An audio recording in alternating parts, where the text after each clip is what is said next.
सुनी वो महापापी। जम के बोलो जरा। जिसने निंदा सुनी वो महापापी की गिनती में। जिसने निंदा करी वो तो पापी है, क्योंकि भगवान भोलेनाथ ने निंदक को, निंदा करने वाले को भगवान भोलेनाथ ने इस पृथ्वी पर जान कर जन्म दिया है। कई लोग कहते हैं इसको क्यों जन्म दे दिया? ये भोलेनाथ ने जान कर दिया है, जिससे हमारे पाप धुल जाए, हमारे भीतर के मेल धुल जाएं और हमारी बीमारियां समाप्त हो जाए। इसलिए भोलेनाथ जी ने निंदा करने वाले को पृथ्वी पर भेजा।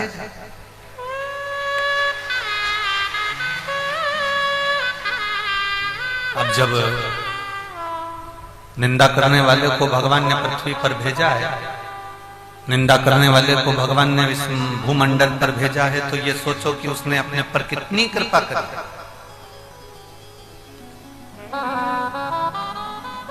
कितनी दया है।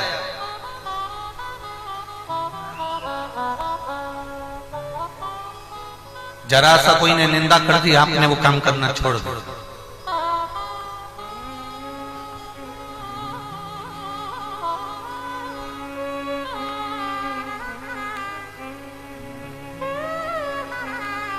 कथा का पहले दिन के हम जब 5 तारीख के दूसरे दिन 4 तारीख को हम रात्रि को यहाँ पर 11 साढ़े 11 बजे पहुंचे।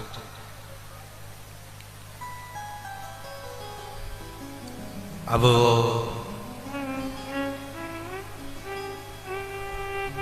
रंजीता वर्मा जी दीदी भाई वो अपने पूरे यजमान परिवारों के साथ में, कार्यकर्ताओं के साथ में मिलने के लिए पहुंचे।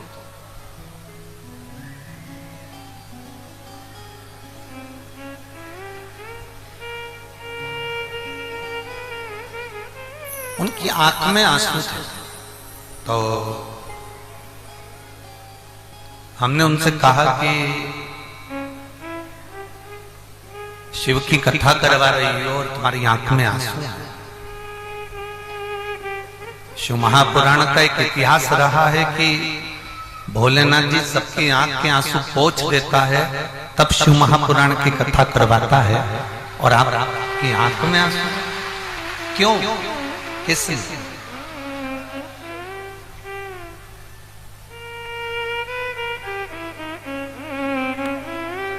उन्होंने कहा महाराज जी बहुत थोड़ा व्यवस्थाओं को लेकर और थोड़ा व्यवस्था में कुछ कमी हो रही होगी, उसके लिए थोड़ा दुख है, थोड़ा तकलीफ है। हमने हमारा पहला प्रश्न था उनसे, आप उनसे पूछना, हमारा पहला प्रश्न था आपको प्रशासन से कोई तकलीफ है? तो उस रंजीता वर्मा ने कहा प्रशासन तो हमारे यहाँ का इतना सहयोगी है गुरुजी कि आगे बढ़ बढ़कर पूरी सेवा कर रहा है, ऐसा जोरदार प्रशासन हमारे। और वास्तव में मैं जमशेदपुर कलेक्टर को, यहाँ के एसएसपी को, यहाँ के एसपी को, यहाँ के कमिश्नर को, यहाँ के एसडीएम को, यहाँ के क्षेत्र के टीआई महोदय को बहुत बहुत साधुवाद दूंगा। कल उन्होंने देखा कि लगभग 4-5 घंटे तक रोड पर जाम रहा, और आज पुलिस प्रशासन ने और यहाँ के मैं कमिश्नर महोदय, एसपी महोदय, कलेक्टर महोदय सबको साधुवाद दूंगा। यहाँ के एक कांस्टेबल को, एक पुलिस कर्मी को, सहयोगियों को मैं साधुवाद दूंगा, जिन्होंने आज पूरी व्यवस्था को सुचारू रूप से संभाला।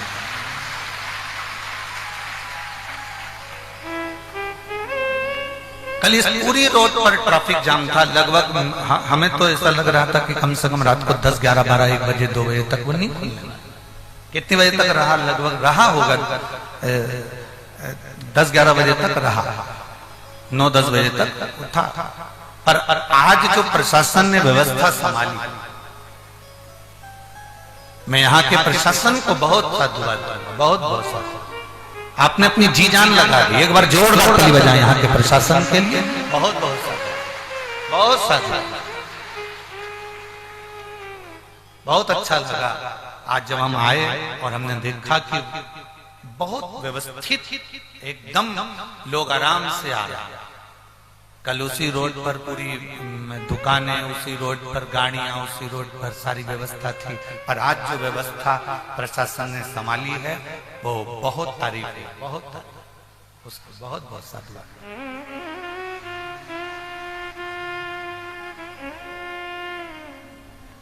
फिर हमने पूछा वो रंजीता वर्मा जी से कि जी भाई ये बताओ कि फिर आपकी आंख में आंसू क्यों है? अरे गुरुजी कोई कुछ कह देता है, कोई कुछ कह देता है। हमने कहा बस यही तो शिव पुराण है। जिसने ठोकर खा ली, जिसने धक्के खा लिए, जिसने निंदा सुन ली, जिसने ताने सुन लिए, जिसने अपशब्द सुन लिए, वही दुनिया में सफल हुआ है। और जो निंदा सुनने के बाद अपने मार्ग को छोड़ दे, ताने सुनने के बाद अपने मार्ग को छोड़ दे, अपशब्द सुनने के बाद जो अपने मार्ग को छोड़ दे, कोई ने कुछ कह दिया आपने अपना मार्ग छोड़ दिया, किसी ने कुछ बोल दिया आपने अपना काम छोड़ दिया। जो ताने सुनने पर, निंदा सुनने पर, अपशब्द सुनने पर अपने मार्ग को, अपने कार्य को छोड़ देता है, वो कभी सफल नहीं है। सुनो,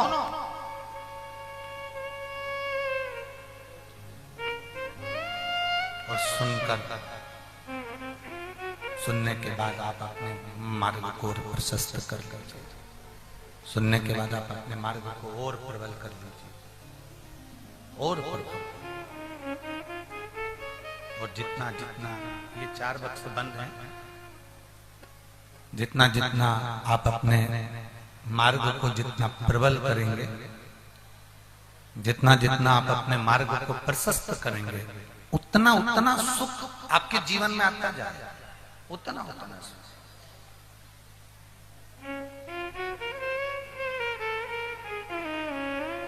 पहली लाइन तो आप अपने स्मरण में रखें, अपनी बुद्धि में रखें, अपने चित्त में रखें कि क्या किसको रोइए। अच्छे जम के बोलो जरा, क्या किसको रोइए, चादर तान के सोइए। आग लगे बस्ती में मस्त, चिड़िया, तोता, कौवा, कोयल, इन सबसे ज्यादा ऊंचा कौन उड़ता है? चील। कौन उड़ती है?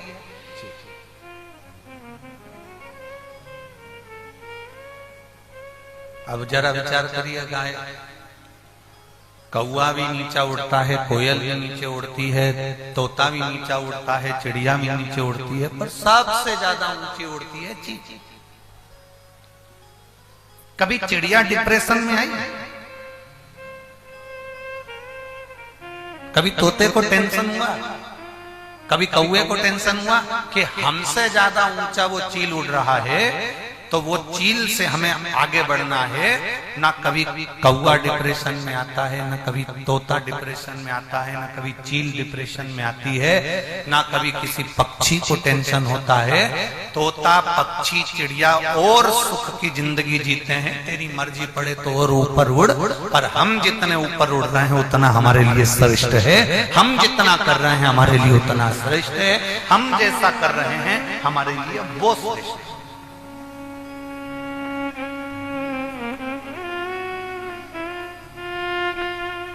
एक को आगे देखकर, एक को उन्नति की सीढ़ी पर देखकर, एक को तरक्की की सीढ़ी पर देखकर पक्षी कभी टेंशन में नहीं आता।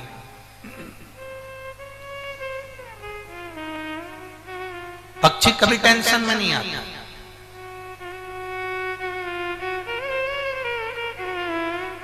पर एक मनुष्य ऐसा है, एक मानव ऐसा है केवल एक मानव का शरीर ऐसा है जो किसी को ऊपर बढ़ता हुआ देखकर, उन्नति की ओर चढ़ता हुआ देखकर तुरंत टेंशन में आ जाए। केवल एक मानव, केवल एक मनुष्य।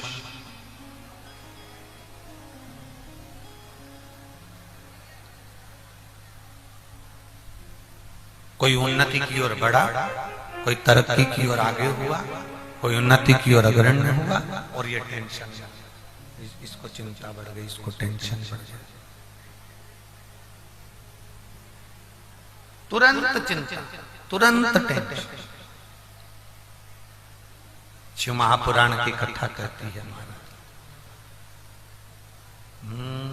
मत बुरे कर्म कर बंदे वरना पछताएगा, भगवान की आंखों से तू बच नहीं पाएगा, तू बच नहीं पाएगा। अरे ओ अज्ञानी मत करना, अरे ओ अज्ञानी मत करना,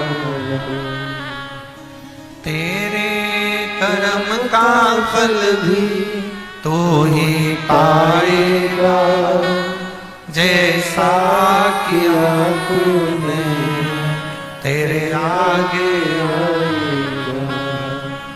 मत बुरे कर्म कर बंदे वरना पछताएगा, भगवान की आंखों से तो बच नहीं पाएगा, तो बच नहीं पाएगा।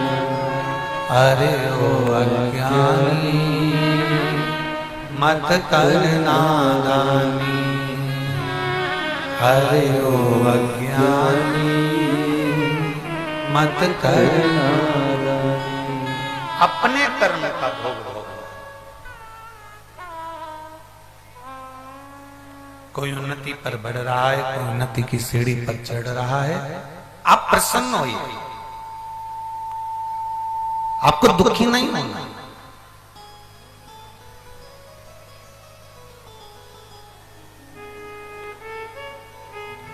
जितना प्रसन्न हो सकता, अपने जीवन को इतना प्रसन्नता में जियो कि भगवान भी कहे कि इसको इतना दुख होने के बाद भी इतना प्रसन्न रहता।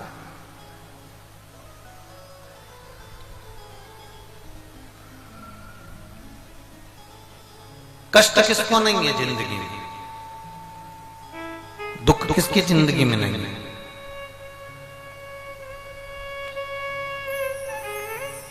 एक नीचे से नीचा व्यक्ति, छोटे से छोटा व्यक्ति, ऊपर से ऊपर तक के व्यक्ति को जीवन में टेंशन रहता है, कष्ट रहता है।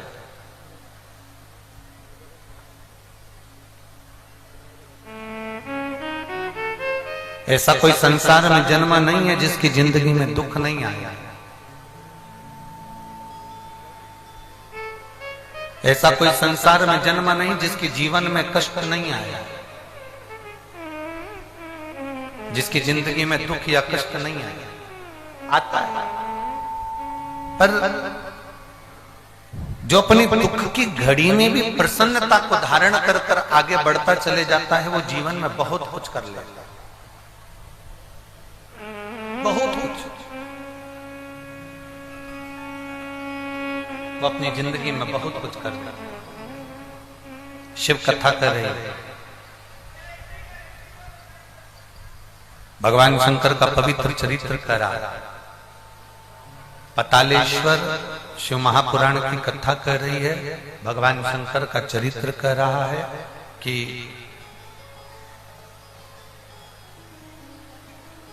आप जितना दुख की घड़ी में भी मुस्कुराना सीखोगे, उतना अपने जीवन में आप उन्नति की ओर बढ़ते चले जाओगे। आप अपने दुख की घड़ी में जितना प्रसन्न होना सीखोगे, आप अपनी दुख की घड़ी में जितना प्रसन्नता की ओर आगे बढ़ने का प्रयास करोगे, उतना उतना उन्नति की ओर बढ़ते चले जाओगे। और यदि थोड़े से दुख में, थोड़ी सी कष्ट में यदि आपकी आंख में आंसू आ रहे हैं तो आप कभी उन्नति की ओर बढ़ नहीं सकते। थोड़ा प्रसन्नता लाइए, अपने भीतर थोड़ी प्रसन्नता के भाव को प्रकट करिए, अपने भीतर थोड़ी आनंदता के भाव को प्रकट करिए।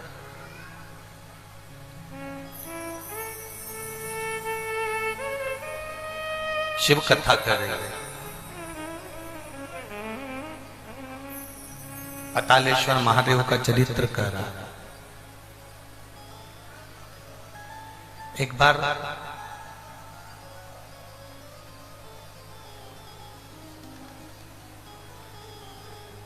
भीम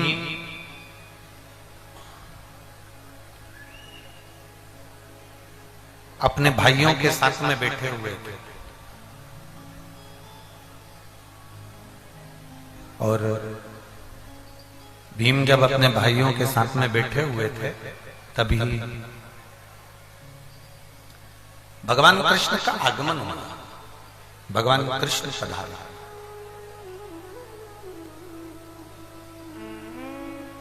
और भगवान कृष्ण जब आए तो भगवान कृष्ण ने भीम को और पांडवों को बैठे हुए देखा और बैठे हुए देखकर उन्होंने देखा कि भीम और पांडव बैठकर चौसर खेल रहे हैं और चौसर बार बार पासा डाला जा रहा है और वो चौसर में लीन है, चौसर खेलने में लगे हुए हैं।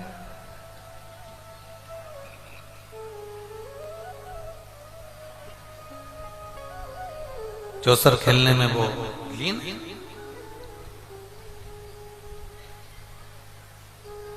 भगवान कृष्ण के मन में एक बात आ गई,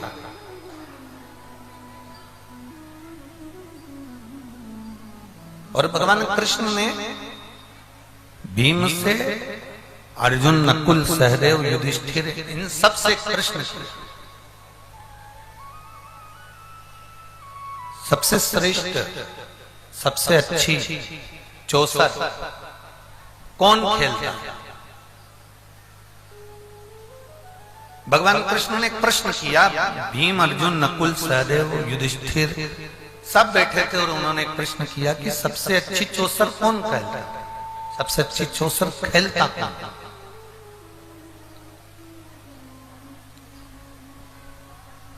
अब भीम को लगा कि मुझसे अच्छी चौसर कौन खेल सकता है?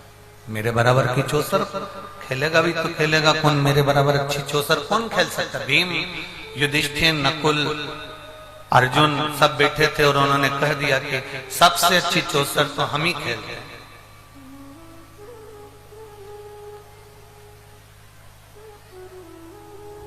ऐसा कभी कभी महसूस होता है, ऐसा कभी कभी हमारे हृदय में ऐसा भाव प्रकट होता है।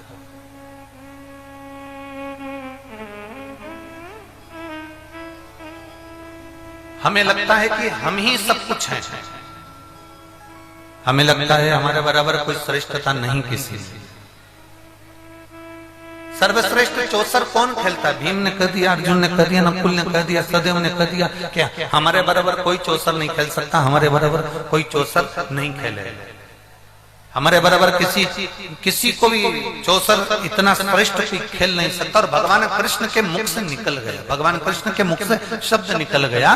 भगवान कृष्ण ने उसी समय पर अर्जुन, नकुल, सहदेव, भीम, युधिष्ठिर के मुख पर कह दिया कि सर्वश्रेष्ठ चौसर अगर कोई खेला है और सबसे पहला चौसर अगर किसी ने खेला तो वो देवाधिदेव महादेव माता पार्वती जी के साथ खेला।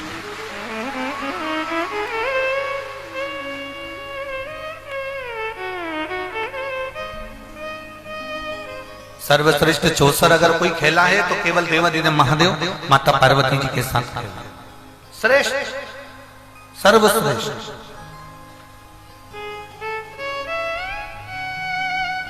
अब भीम के अंदर तो अहम था, भीम के अंदर तो अहंकार था। कभी भी शिव जी के मंदिर में जाना या शिव महापुराण की कथा में पहुंचना, आपसे निवेदन है। झारखंड में तो हम इस जमशेदपुर क्षेत्र में हम पहली बार आए हैं, यहाँ से हम इतने परिचित तो नहीं हैं, पर इतना अंदाजा जरूर कर सकते हैं कि भले परिचित नहीं हो, पर आप लोगों का प्रेम, आप लोगों का समर्पण और आप लोगों की भक्ति देखकर ये विश्वास से कह सकते हैं कि आप सब शंकर भगवान के पुत्र और पुत्रियां हो, कोई साधारण नहीं। इतना विश्वास। बोल बम का नारा है सारी समस्या का हल।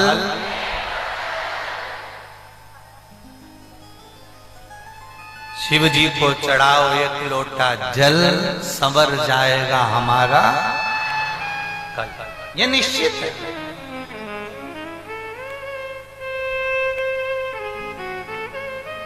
और शंभो शरणे पड़ी मांगू घड़ी रे घड़ी, दुख का तो दया करीन दर्शन आपको।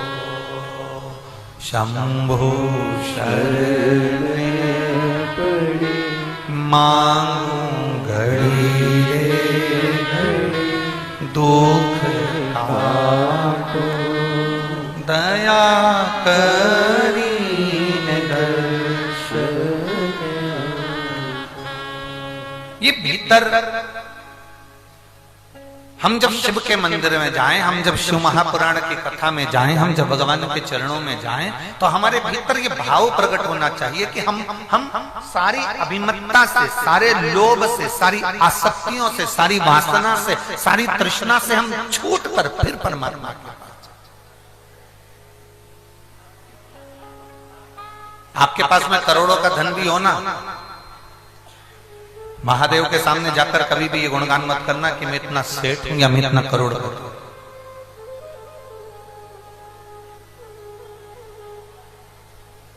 गुणगान उसके सामने करना जो देने में पीछे हटता हो। तुम्हारे पास में 10 किलो सोना हो, 20 किलो सोना हो, 50 किलो सोना हो, तुम्हारी दुकान, तुम्हारा व्यापार, करोड़ों का शोरूम हो तुम्हारा, तुम किसी भी देवता से मिलने जाना, वहां पर सांसदता दिखाना। तुम्हारी 50 फैक्ट्री चलती हो, तुम किसी दूसरे देवता से मिलने जाना, वहां सांसदता दिखाना, पर महादेव के सामने सांसदता मत दिखाना, क्योंकि वो एक चुटकी में अपनी सोने की लंका रावण को दे देता है, अपने हाथ का कंकन उतार कर भस्मासुर को दे देता है।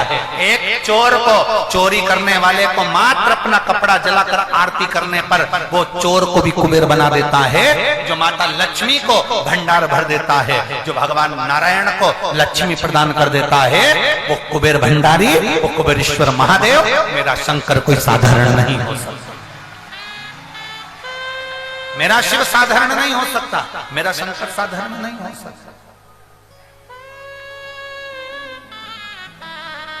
किसी भी मंदिर में जाकर तुम अपना अहंकार दिखाओगे चल जाएगा, किसी भी मंदिर में जाकर तुम अपनी अभिमतता दिखाओगे चल जाएगा, किसी भी मंदिर में जाकर तुम अपना अहम दिखाओगे चल जाएगा, पर महादेव के सामने ना अभिमतता दिखाई है, ना अहंकार दिखाई है। भगवान शंकर के सामने, शिव पुराण में शंकर के सामने, शंकर के मंदिर में, शिवालय में, देवालय में कभी जाकर मत कहना कि मेरा धन, मेरा वैभव, मेरी सत्ता इतनी ना।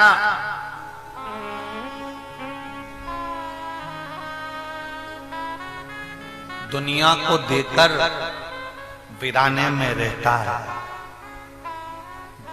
दुनिया की झोली भरकर कैलाश पर सोता है, दुनिया को भंडार भरकर, दुनिया को अन्नपूर्णा देकर स्वयं बेलपत्र का सेवन कर लेता है। वो साधारण नहीं, वो कालाधिपति महाकाल राजा है। साधारण नहीं है मेरा शिव, साधारण नहीं है मेरा शंकर।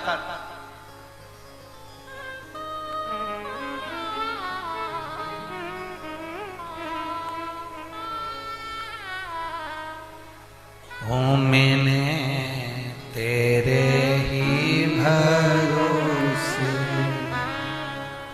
बाबा, तेरे ही भरोसे हवा बिच उड़ती जावांगी बाबा डोर तो छड़े नाम कटी जावांगी भोले में तेरी पतंग शंभो में तेरी पतंग हवा बिच उड़ती जावांगी बाबा डोर तो छड़े नाम कटी जावांगी भोले में तेरी पतंग शंभो में तेरी पतंग। शिव कथा का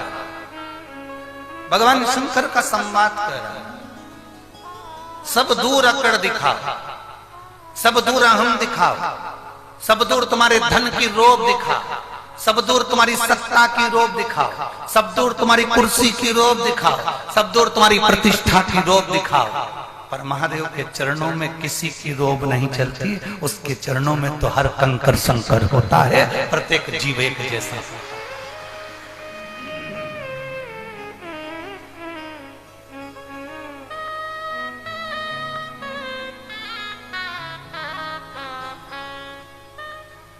मंदिर में पूजा करने वाले, मंदिर में सेवा करने वाले, मंदिर में रहने वाले ट्रस्टी की दृष्टि में आप करोड़पति हो सकते हैं। मंदिर में पूजन करने वाले, मंदिर में सेवा करने वाले पुजारी की दृष्टि में, ब्राह्मण पंडित की दृष्टि में आप करोड़पति हो सकते हो। पर जिस महादेव के ऊपर आप एक लोटा जल चढ़ाने के लिए बाबा धाम में जाते हो, जिस महादेव के ऊपर जल चढ़ाने के लिए आप बैद्यनाथ में जाते हो, आप जिस महादेव को जल चढ़ाने के लिए शंकर के शिवालय में जाते हो, तुम ब्राह्मण की दृष्टि में, पंडित की दृष्टि में, ट्रस्टी की दृष्टि में तुम करोड़पति, उन्नतिमान, धनपति हो सकते हो। तुम्हारे लिए वीआईपी रास्ता बन सकता है, तुम अंदर जाकर जल चढ़ा सकते हो। पर भगवान शंकर की दृष्टि में चाहे करोड़पति हो, चाहे रोडपति हो, उसकी दृष्टि में सब बराबर होते। बोल बम का नारा है, उसकी दृष्टि में सब सम है, उसकी दृष्टि में कोई भेद नहीं।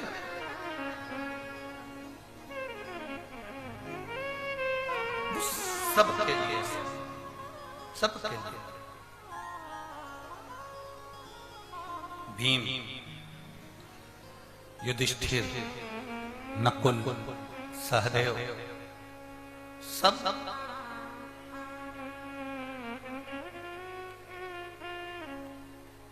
भीम ने कह दिया हमसे अच्छा, हमसे श्रेष्ठ हो ही नहीं सकता।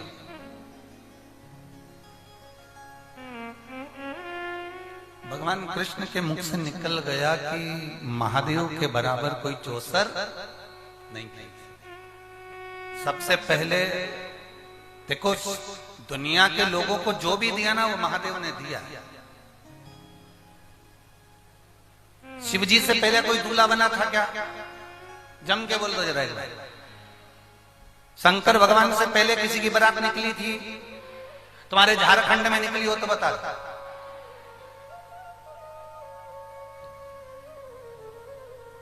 राम जी की बारात भी बाद में निकली, कृष्ण भगवान की बारात बाद में निकली, शालिग्राम भगवान की बारात बाद में निकली, नारायण की बारात बाद में निकली। सबसे पहली बारात निकालने का हक अगर किसी को है तो वो देव अधिदेव महादेव को है।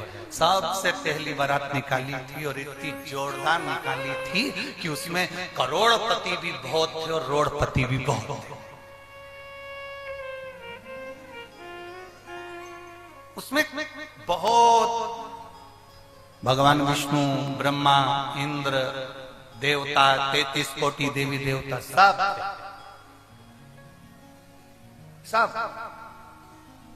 और शंकर भगवान की बारात में ये देवता हूं तो थे, पर साथ में डाकनी, पिशाचनी, चुड़ैल, भूत, भयंकर, वो भी बहुत।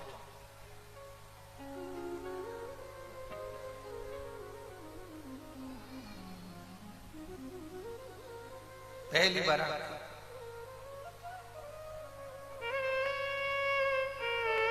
आज भी तुम कितनी भी सुंदर बारात ले जाओ, दूल्हे से कितना भी कह दो कि तेरे जितने बेकार दोस्त हैं, आवारा दोस्त हैं जो किसी काम के नहीं, कहीं पियक्कड़ हैं, कहीं दारू कुट्टा हैं, इनको लेकर मत जाना। तुम कितना ही किसी को समझा कर ले जाओ, पर बारात में ऐसा हो ही नहीं सकता कि कहीं का नागिन डांस करता नहीं मिले। यो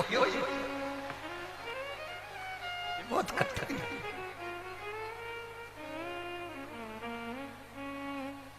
बहुत कठिन। कभी कभी बड़ा आश्चर्य हो जाता है। एक महाराज जी प्रवचन दे रहे थे और महाराज प्रवचन में कह रहे थे, मेरे मुख से 7 दिन तक गंगा बहेगी, तुम सब जितने बैठे हो सब उस गंगा में डुबकी लगा। अब उसी कथा में एक सिर फिरा बैठा था,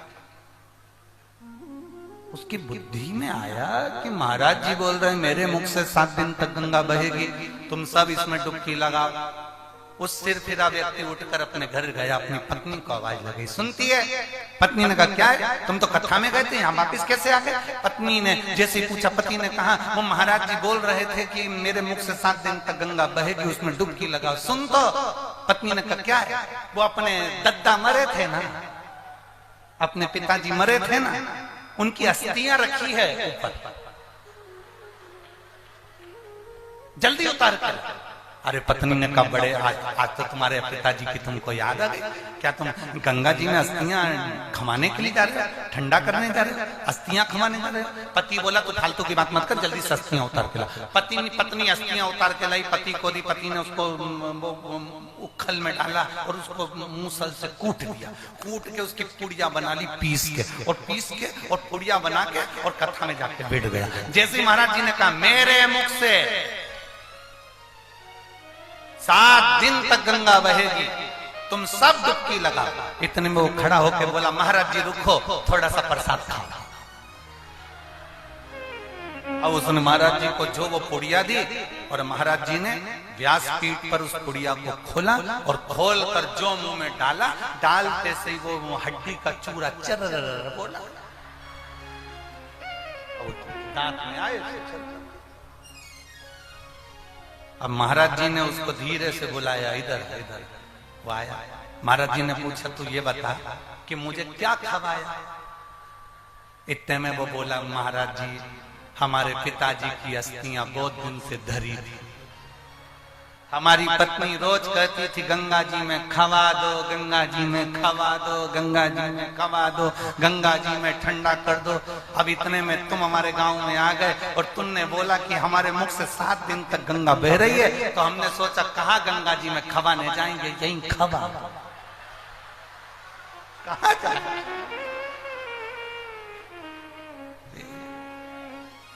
इसलिए सावधान।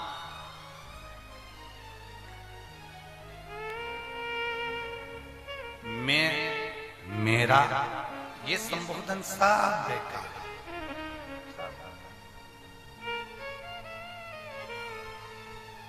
संबोधन हो तो केवल ये हो कि हम सब परमात्मा के दिए हुए हैं, परमात्मा की शरणागति के हैं और परमात्मा की कृपा का पात्र हैं सब।